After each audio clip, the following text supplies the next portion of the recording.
ரிஷபராசிக்காரர்களுக்கு நல்ல ஒரு ஏற்றமான காலம். பணவரவிற்கு பஞ்சம் இருக்காது. எடுத்த காரியங்கள் அனைத்தும் நிறைவேறக்கூடிய காலகட்டமாக இருக்கும். முயற்சிகள் எல்லாமே வெற்றி பெறக்கூடிய வாய்ப்புகள் நிச்சயமாக இருக்கும்.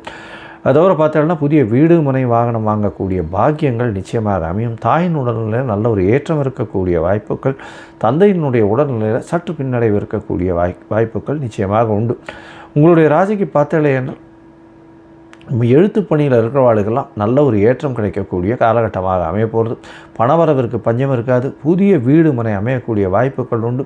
அதை தவிர படிக்கக்கூடிய மாணவர்கள் ரொம்ப ஜாகிரதையாக இது ஒரு தடவைக்கு 4 தடவை படிக்கிறது ரொம்ப நல்லது. தாயின் உடல்நிலை நல்ல ஒரு ஏற்றம் இருக்கக்கூடிய காலகட்டம். குழந்தைகள் மூலியமாக நல்ல ஒரு ஏற்றம் கிடைக்கக்கூடிய வாய்ப்புகள் நிச்சயமாக உண்டு. இந்த காலகட்டத்தில் பார்த்தோம்னா முயற்சிகள் நல்லபடியாக இருக்கும். இருந்தாலும் சில நாட்கள் முயற்சிகளை தள்ளி போடுவது நல்லதுன்னு சொல்கிறோம். அந்த சில நாட்கள் சந்திராஷ்டம நாட்கள். உங்களுடைய ராசிக்கு 8ஆம் இடத்துல சந்திரன் வரும்பொழுது சந்திராஷ்டமம்னு சொல்கிறோம். மதிகாரகன் மறைந்து இருக்கும் பொழுது நிச்சயமாக தவறான முடிவுகள் எடுக்கக்கூடும். அந்த காலகட்டத்தை தவிர்ப்பது நல்லது. இந்த காலகட்டம் எண்ணிக்கை அப்படின்னா 1/9 3/9 வரலும் உண்டான, அதாவது 4/9/2025 வரலும் உண்டான காலகட்டமாக இருக்குது.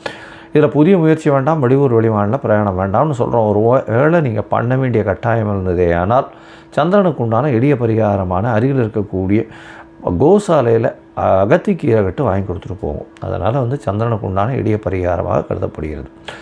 சரி, இந்த மாதத்தில் நீங்கள் ரங்கநாத பெருமாளை சேவிச்சுட்டு வாங்க. ரங்கநாத பெருமாளுக்கு உங்களால் முடிஞ்ச வஸ்திரங்கள் வாங்கி சமர்ப்பிச்சுட்டு வாங்கும். அது ஒரு நல்ல ஏற்றத்தையும் மாற்றத்தையும் உங்கள் வாழ்வில் நிச்சயமாக கொடுக்கும்.